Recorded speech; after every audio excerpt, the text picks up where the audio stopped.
In the fall of 1979, the streets of Tehran were engulfed in revolution.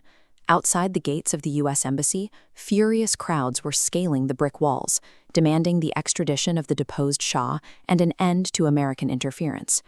Inside the compound, American diplomats and intelligence officers faced an immediate crisis.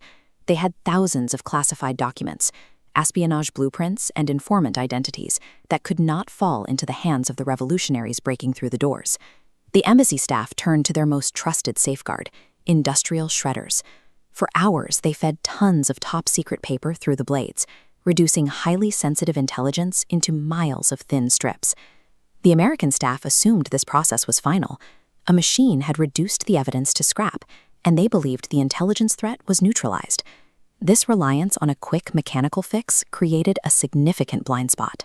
Washington was dealing with an opponent whose strategic strength lay in a culturally ingrained level of patience, rather than technical speed. In Iranian strategy, there is a concept known as nafs-e-tawil, literally the long breath. It is the practice of maintaining cold nerves and enduring immense pressure without rushing to a resolution.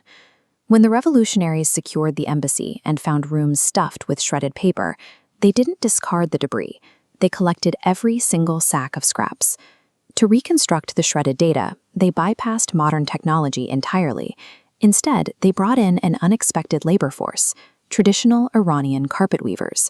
These artisans approached the documents as they would a delicate rug.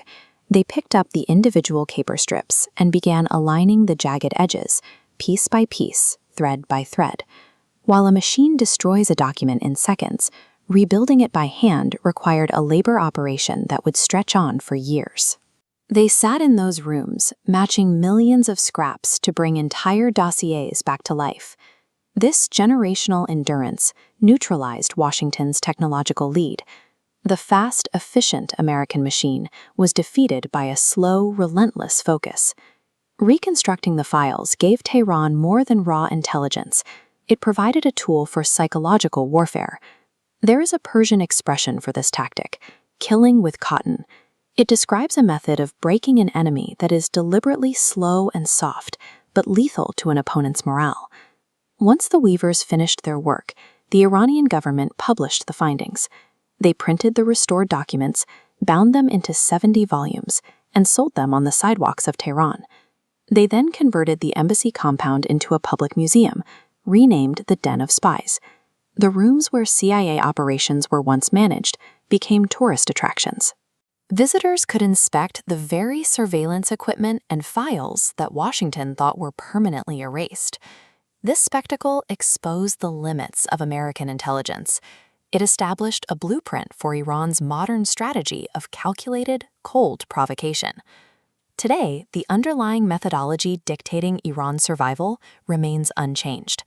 Since 1979, the state has treated Western sanctions the same way the weavers treated the shredded paper, as a multi-decade project to be managed with methodical patience, rather than a problem to be solved with speed.